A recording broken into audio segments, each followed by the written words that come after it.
Hello, hello, hello, and welcome to Amiga Handle Your Shit podcast. I am excited to have a beautiful, beautiful friend that I just met on Clubhouse. I mean, really, talk about social media and knowing and getting to know people. And so her name is Danay. Her last name is Escanaverino.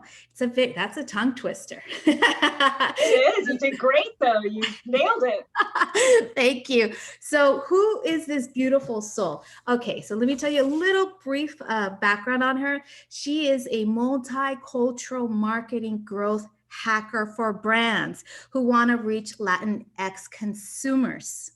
She's also a founder of LatinaMeetup. She's a speaker. She's on all social platforms, and she is the CEO and founder of LunaSol Media.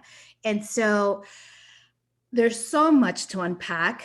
And like everything, I always want to know, who is this chica? Who is this chica? Because I believe she is originally from Florida, but now is in Virginia. And so, whoa, how is that possible? Like, really, this is a Latina woman, right? She's Latina.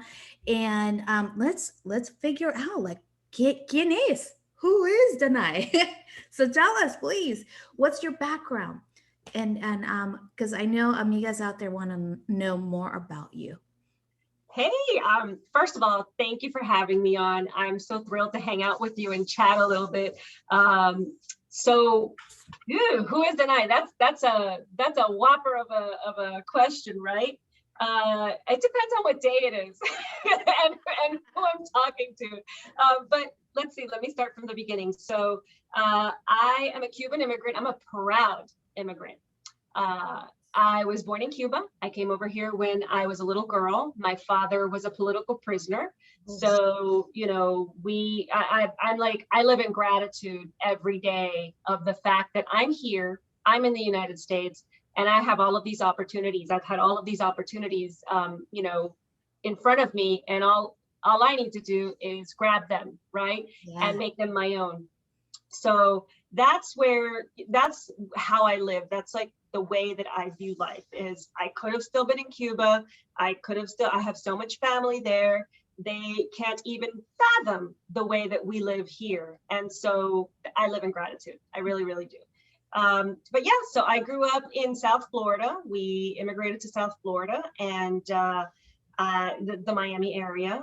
And I grew up there. Eventually, I left South Florida in my mid-30s. I decided to take my family on a cross-country road trip for 3 years. We put everything in storage. We rented out the house. We bought an RV, never had been camping a day in our lives. And for 3 years, we drove cross-country. And it was the most amazing thing I have ever done in my life. I wish I would have done it sooner. That is awesome. Like that takes cojones, girl, because there's no way. Like for me, I'm like, oh my God, camping, doing something unknown. That's being a risk taker. Girl, my family all thought I turned into like a gypsy and lost my mind. They all thought I had turned into a gypsy and lost my mind. And I was like, why? Yes, the American dream is there, right? And we had a home, and we were the American dream. Like I think I am the American dream, right? Which is you come to this country and you work hard and you make something of yourself and you give your children a better opportunity than you had. My parents did it for me and my brother. I'm doing it for my sons. My kids are going to do it for their kids. And so, but why does that American dream just need to look like a house with a white picket fence? Why can't that American dream be travel wherever you want to, be free, And so that's what it looked like for me. At that point, my older son, who is now 30 and has a baby, I'm actually a grandma now, I can't believe it. Wait, I cannot even comprehend. I mean, you look so young. Like I can't even imagine that you have a man as your son. I do. I have a man as a child, and I have another one who's almost a man. He's a teenager. He's actually 18, so legally he is a man. But we all know that 18 does not mean grown up. Right, of course. So yeah, so at that point he had gone to the military, he had gone to Afghanistan, had been deployed, went to war. And I just sat down and I had like, it was a pivotal moment for me. I had like this epiphany where I was like, I have one kid who's completed, he actually went to war, like he's grown up. And I'm looking around me and I'm like, why time is precious, and the memories you make with your kids are so precious that I just didn't want to waste time anymore. And I think ever since then, I had the mindset of like, I'm not going to waste time. I'm going to really live in the moment and really experience the things that I always said, oh, one of these days I'm going to do this. Oh, one of these days I'm going to do that. One of these days is today. So I did. I to some people I had lost my mind, and to other people I was brave. And I just went for it. We put everything in storage. I homeschooled or what we called road schooling. I road schooled my youngest, who was at that time 10. And I went everywhere this country has to go. It was amazing. Like the places we went, the people we met, the experiences we had. My son experienced the American history through traveling to all of the state parks, going to all the junior ranger programs. So it was just crazy. It was amazing. Yes, that is incredible, because I've never heard of a Latina taking up the family and going cross country for 3 years. I mean, really, like this is just like, wow. I commend you for that. Like I said before, I said that takes cojones, girl. Like that is like, just really living with intention, absolute intention. Like your intention was to give the best to your kids and realize that, okay, time is precious. I'm not going to waste it. Wow. How incredible. How incredible. And your children must have been super excited and happy, because it's not like they're in just one location. They're like moving, looking, exploring. How beautiful is that? It was amazing. It was absolutely amazing. Like to be able to be on a mountain and looking down at the Rio Grande one day, and the next day, be in New York City. And, a month from then, like we wintered in Bend, Oregon, and, we're able to do all of the winter sports and just enjoy winter. Being from South Florida, you don't really get to experience stuff like that. And so it was just amazing. It really was. And we really got to see so much beauty that this country has to offer that, like, we kind of take for granted sometimes. So it was really cool. Absolutely. Okay, so I'm one of those persons that doesn't take advantage of that. I mean, when I go on trips, I go to like, oh, I'm going to Mexico. I just came back from Mexico. So it's like I leave, but instead of staying here and exploring on, I think just when the pandemic hit in 2020, I think it must have been August or October, I went to Montana for the very first time to Glacier Park. And I was thinking like, wow, what have I been missing? This is absolutely beautiful. And I feel like Amigas, like go out and explore your country, explore it, right? It's so I love going all over the place, but our country has so much to offer. It definitely does. Wow. I'm completely blessed that you're here to tell us about all this information. So, okay. So you go on this road trip. So 3 years, and then there's something that happens that you finally settle, right? Yes. My oldest son came back from being deployed, and he finished his tour. He finished his military career. His wife, my daughter-in-law, was stationed in Virginia. And he called and he was like, hey, can you guys, come be with us? And when your grown kid actually wants to be near you, especially a boy, right? You're kind of like, oh, okay, sure. So they were stationed in Langley, Virginia. She's Air Force. And so, yeah, and he was finishing college. He was in university at the time. And, it's a blessing that our business doesn't have to have a brick and mortar. Everybody that works with us is, working from home. And so I was like, sure, why not? Let's go live in Virginia. I loved Virginia. We had traveled here a bunch of times, and I absolutely adore it. It's so beautiful, so woodsy, the flowers everywhere. It's like, everything is a garden.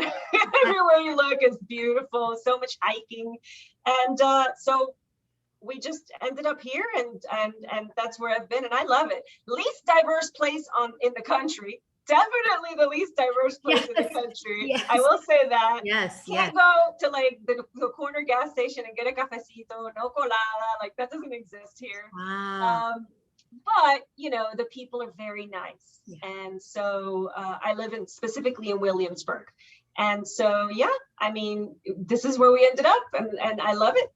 Wow, incredible. I had a stint in Arlington, Virginia. I did a semester. I attended University of Southern California, and in 1995, I had the opportunity to do a semester over on that side of town, and I absolutely loved it. I haven't been back. I'm sure everything has changed, but what I loved, it was so clean, so pristine. I mean, really, you had the seasons. I mean, it was just the most beautiful thing. So I can see why you're there. You're in Virginia because you guys have the seasons. It's so beautiful. The landscape is amazing, amazing. So, Amiga, okay. So you went cross country. You're in Virginia now. So at what point did you start getting into the marketing world, or was this a part of your life since inception? So because I know you're big time. I know you're big time. So I want to know, how did it all begin? Okay. So when I was growing up, let's talk high school. When I was in high school, my brother and I, right? He was the techie person, totally into computers. He was brilliant. I was the journalism one. I was the writing one, the reading one. I would read like a book a day easily. Never thought about tech. Hated math. Was actually, scared of technology, like of programming and stuff like that. There wasn't anything like we have now. There were no STEM programs and push towards STEM or anything like that. But my brother was very, very passionate about tech. He was the kid who at 5 years old actually took apart a radio and put it back together and it worked. Like he was brilliant. Mm-hmm.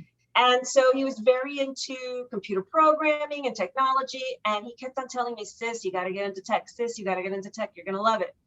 And I was like, you're crazy. I'm never going to do that. I'm going to go work for National Geographic, travel the world and write about it. Like that was my thing. And he convinced me one day after school. We sat in the computer lab, which, was basically just a bunch of clunky old computers at that time. He gave me this manual and he said, here, just read this and practice what you read. And I did. And it was DOS programming.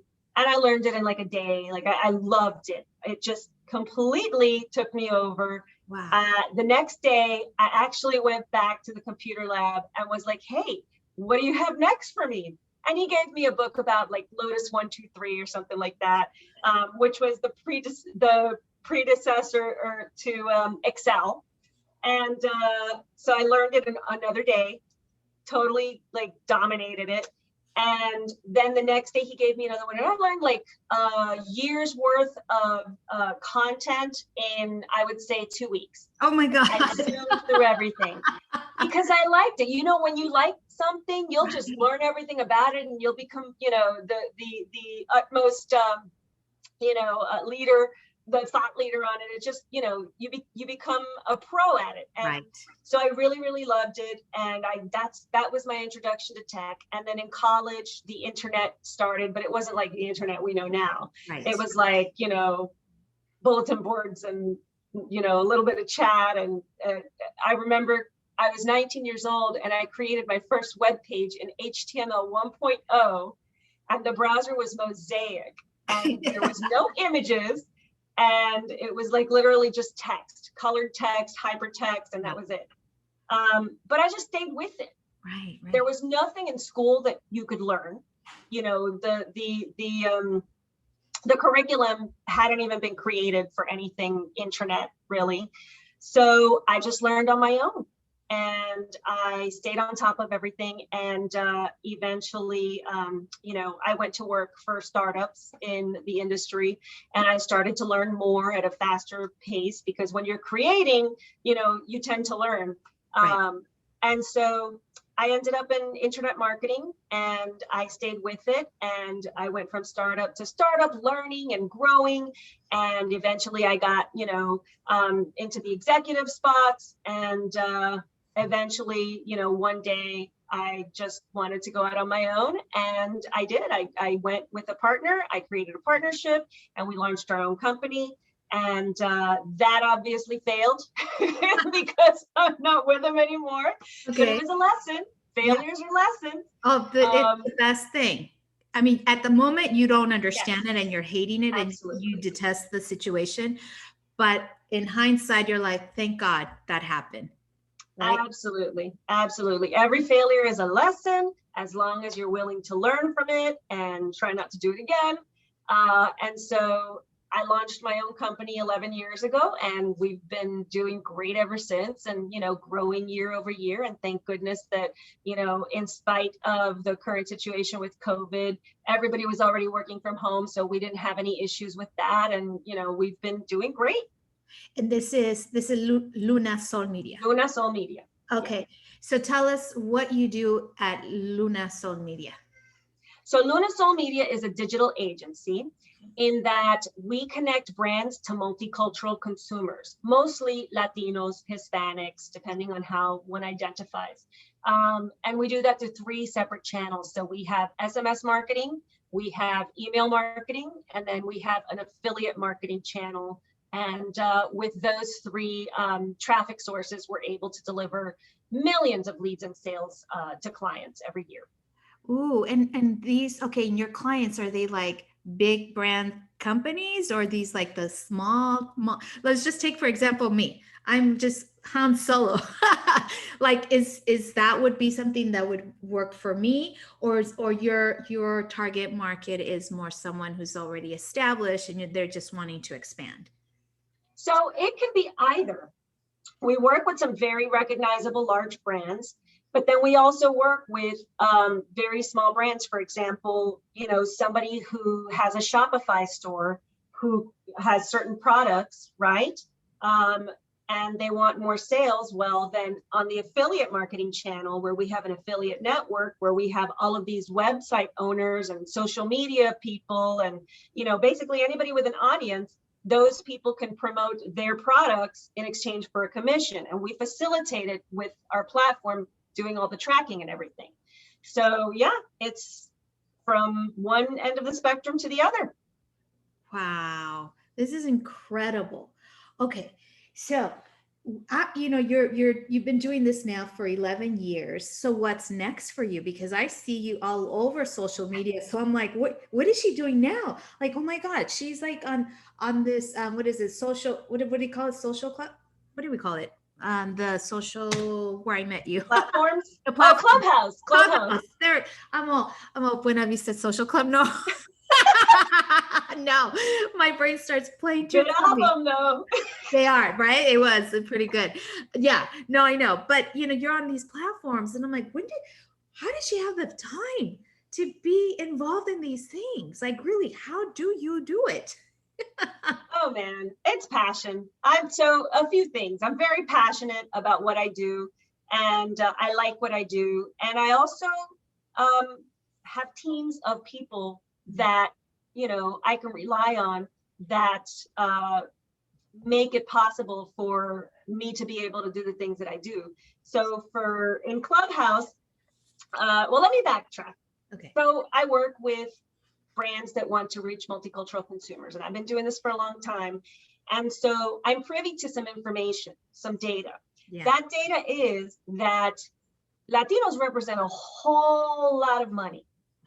We represent a whole lot of money, right? We represent over 2 trillion in GDP.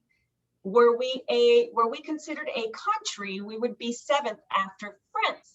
France. We represent enough money to be right after France. Are you kidding me? Like, no, wow. Like, I knew we had a lot of purchasing power, but this statistic, it's not just our purchasing power. It's all the businesses we create, because Latinos are very entrepreneurial. yeah. All the people we employ, the money we put back into the economy, right? Right. Like all the services and products we're responsible for, we represent a lot of money. And so, of course, brands are, trying to get to us. Yeah. But we're very fragmented. We're not unified, which frustrates the heck out of me. Mm-hmm. And so my passion is to create spaces and communities where we change that, right? Where we help each other out, where we're supporting each other's businesses. And so that's where the whole Amigos thing on Clubhouse, where we met, kind of came from, right? I think we're at about 26,000 members now. We're like the largest Latinx club on Clubhouse. Oh my God.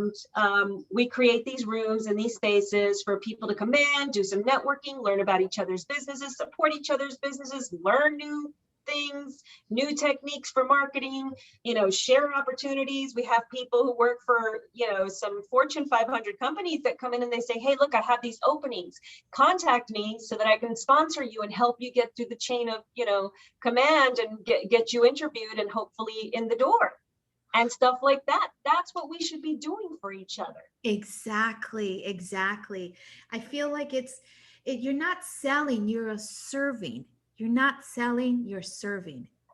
And if we switch that mindset, we can conquer the world. Because if you come from a space of service, it's gonna flow easily and so nicely. Like, you don't have to work hard. It could be all just done because, the universe is giving it to you. And because your heart is open and it's not up to like gain. It's more of like a giver, not a taker. And if we can open ourselves to something like that, wow, how this 2 trillion, I guarantee we can double that shit. You know what I mean? Tell me about it. If we came from that point of Yes. view, of that mindset, with a Yes. heart centered, right? And you're doing that. That's amazing. Oh my God. Wow. I'm so happy that I got to meet you. I'm happy I got to meet you. So Amiga, okay. So now that you created this space, what do you see in the future for you and for your company and for what you envision in your life? So for the whole Amigos thing, as soon as it's safe, I want to be able to have events where people can meet in person, where people can showcase their businesses, and people who go in and attend can support their businesses, right? Spend money with them, work with them. That's like what I really, really want to see happen, and continue to grow this network where, again, we have the free business directory now, we have a calendar of events. And so I just want to continue to foster that community and have people helping each other. And you hit the nail on the head.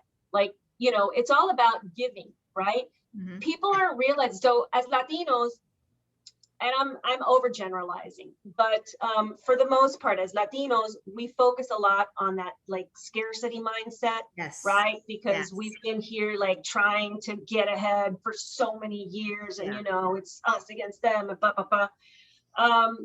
But we're not realizing that when you come in from a position of giving, mm-hmm. when you come in from a position of offering, right? Things open up for you. First of all, people always remember how you made them feel. They won't remember your name. They won't remember how you looked. They'll always remember how you made them feel, right? They're going to come back to that. Secondly, even in sales, when you're selling to people, right? If you're coming in and saying, well, how can I help you? Well, tell me about you. Well, how can I be of service to you? You're disarming the person. They're no longer holding this wall up against you of like, you're not going to sell to me. I see you coming a mile away. Yeah. You know what I'm saying? Like, even there, when the intention is to sell to somebody, when you come in with a different position, it works out for you. Yeah. Right. And so I think just continuing to do that and continuing to create that atmosphere is like it's my jam. It's what I want to do. It's what I really want to focus on. You know, and having an agency just helps me facilitate that, because I have the relationships with sponsors and the relationships with clients who want to also help out with that. And so it's just, you know, it's a full circle thing. It's in the works, and I'm excited about it. I'm super excited. Oh, me too. Oh my God, I can't wait to be in a room with you, like physically be in a room with you. I know. I would love that. You know, my passion is community and being together. And, you know, right before this whole COVID thing, you know, we were doing retreats, and then it's all stopped because we can't be near each other. And now that vaccines are out, whatever position people are in, but at least here in the state of California, we are finally like getting out of the water, if you will. And I feel like, okay, I think by the end of the year, maybe we can get together. And so, but you know, it's not lost on me how this entire time has allowed me to grow, you know, mentally and physically and emotionally, because it really allowed me to pause. And I think now that things are opening up, then we can start getting together. And I can't wait for us to meet and be in a room together. And hopefully you'll be in California. It'll be easier for me. But of course, I'll go on the East Coast and meet up with you over there. This is beautiful. Yes, definitely. So now we know we're going to do that.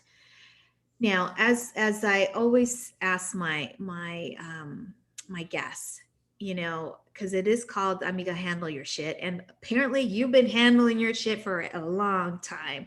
So I want to know, inquiring minds want to know, if you could give us 1 to 2 tips on how amigas can handle their shit. Okay. So one of the things that I struggle with is imposter syndrome. Mm-hmm. And I know a lot of people who are high functioning, you know, they deal with that. They deal with imposter syndrome. And so if you do, and my hunch is that there are a lot of listeners that do, because again, a lot of us deal with it. And, you know, being Latinx, Latina, also kind of, you know, helps out with that whole imposter syndrome thing. And so my suggestion is just have a conversation with yourself, right? You have your little devil and your little angel, right? Mm-hmm. Let the angel be, you know, the real you that's telling the devil, who's the imposter syndrome, who says you're not good enough, you know, just tell it, just deal with it. Suck it up, go at it, go for your challenges, get through it, so that then later on you can assess and be like, I did it. And you can pat yourself on the back. You know, that whole fake it till you make it thing, it works. It works because you're telling yourself, I got this, I'll do it, until eventually, guess what? You did it. Yeah.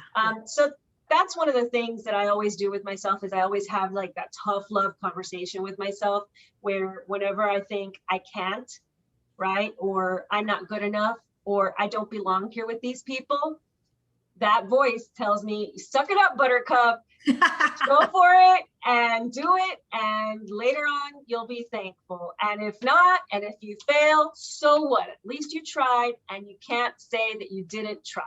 Yeah. And so that's my one like big thing is, you know, suck it up. Just do it. Suck it up. Suck it up. Yes. Amen. Totally. You know, imposter syndrome is so pervasive.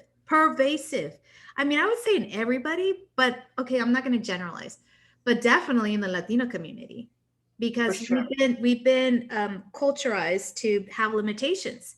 So who are you to be able to do that? If you didn't have a mentor, what makes you think you can? I mean, really, I've seen it time and time again. And I love the idea of what you're saying, you know, have a conversation with yourself, you know, have that, if the angel's talking to you and the devil's talking to you, all right, come to center and figure this shit out. and pass through it. Because if you allow the imposter syndrome, imagine if whoever, whatever, Bill Gates or Steve Jobs, if they had that imposter syndrome, we would not be here, literally, because here we are, the computer. Yep. I would not be in front of my Mac Pro doing this live, doing this podcast, if it weren't for people like that who thought, they didn't allow imposter syndrome to get the best out of them. So I really love that advice. Thank you so much. Oh my God. Oh my God. So how can Amigas reach you?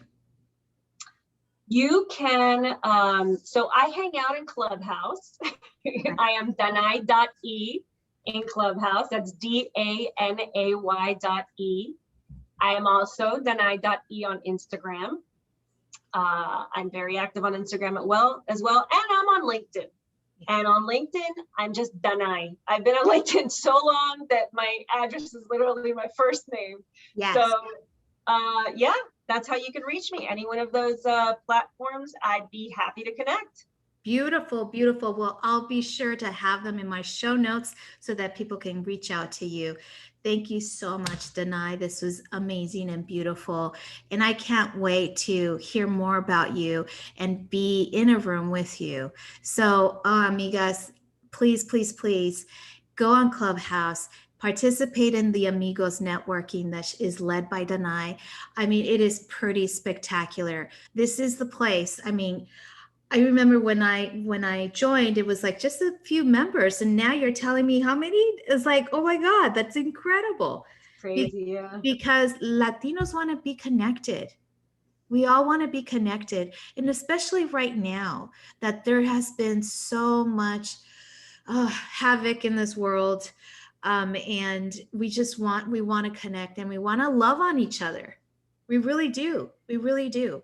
And we wish we can hug one another again, right? But slowly but surely, we're going to do that. Slowly but surely, we're going to get to that point. So thank you so much, Danay. And I wish you all the best. And I can't wait to have you another time. Please. Thank you. Thank you for having me. This was so much fun. And yeah, I cannot wait to see you and be able to hug and kiss someone. I know. miss that. I miss that part of being Latina. Yeah. Don't you miss that? Like, it's crazy. I know. I cannot wait to see you and give you a kiss and a hug. Absolutely. Thank you, my friend. Thank you so much for being here at Amiga Handle Your Shit podcast. Thank you.